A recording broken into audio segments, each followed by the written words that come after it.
अंग्रेज़ों ने उस वक्त 1857 में उनके ऊपर 1000 रुपये का इनाम रखा था, जो आज के अगर आप हिसाब लगाएं तो करीब 50 लाख से ऊपर का इनाम होता है। उन्हें यहाँ के लोग भगवान के रूप में भी पूजा करते थे।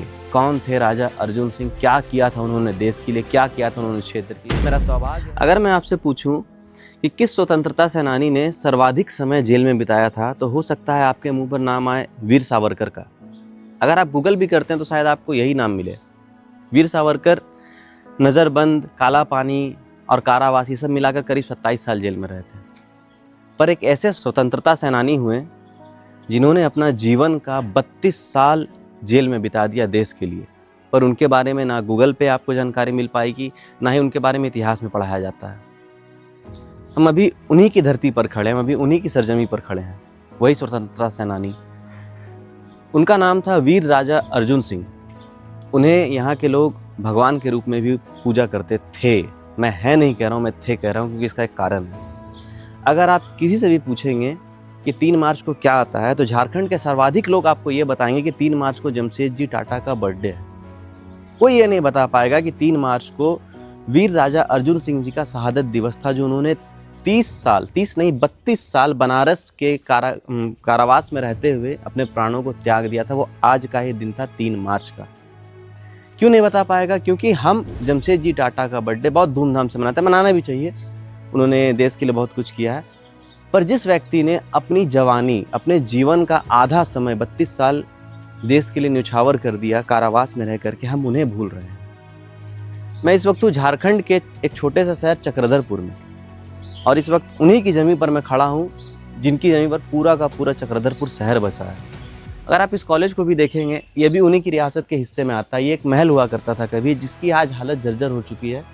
ये एक कुआं था, ये भी राजघराने के लोग इस कुआं का इस्तेमाल करते थे। यहाँ से अगर आप पीछे देखेंगे तो यहाँ जग्गू दीवान का एक स्टैचू भी बना हुआ। जग्गू दीवान थे जगबंधु पटनायक, वो उनके दीवान थे वीर राजा अर्जुन सिंह के। उनके ऊपर एक अलग से वीडियो बनाया जा सकता है। उनकी भी गाथा बहुत ही विशाल और बहुत ही वीरता से भरी हुई है।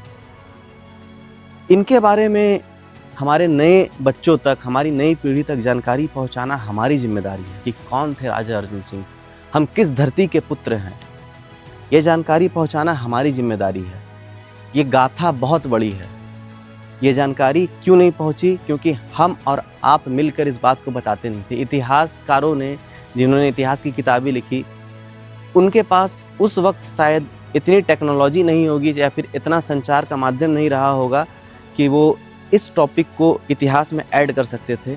पर अब हमें हर एक तक इस बात को ज़रूर पहुंचाना चाहिए कि एक ऐसे स्वतंत्रता सेनानी भी रहे थे जिन्होंने देश के लिए अपना जीवन निछावर कर दिया। कोल विद्रोह भारत में शुरू हुआ था 1857 में। उस कोल विद्रोह में बढ़ चढ़कर हिस्सा लिया था राजा अर्जुन सिंह ने। उन्होंने अंग्रेज़ों के दांत खट्टे कर दिए थे। 3 साल, लगभग 3 साल उन्होंने राजपाट छोड़कर जंगल में समय बिताया।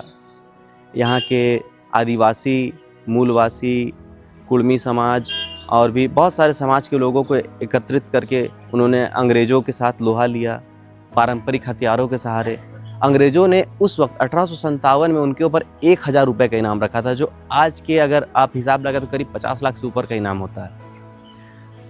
किसी कारणवश उन्हें कड़ईकेला के नागटी क्षेत्र में फिर गिरफ्तार किया गया। वो गिरफ्तार हुए और उसके बाद फिर उन्हें राजबंदी बना करके बनारस के जेल में 32 साल रखा गया। वहीं पे वो अपने स्वतंत्रता का इंतज़ार करते करते 32 साल के बाद अपने प्राणों को त्याग दिए। उनके लिए सच्ची श्रद्धांजलि सबसे बड़ी यही होगी कि हम इस गाथा को हर एक तक पहुंचाएं, सबको बताएं। उनका कर्ज है हमारे ऊपर। इस कर्ज को उतारने का एक ये प्रयास है कि हर एक व्यक्ति तक ये बात जाए, हर एक व्यक्ति को ये जानकारी हो कि कौन थे राजा अर्जुन सिंह, क्या किया था उन्होंने देश के लिए, क्या किया था उन्होंने क्षेत्र के लिए। मेरा सौभाग्य है कि मैं इस धरती का पुत्र हूँ जहाँ पे इतने वीर जन्म लेते हैं, जहाँ पर इस तरह का विद्रोह होता है गलत के खिलाफ।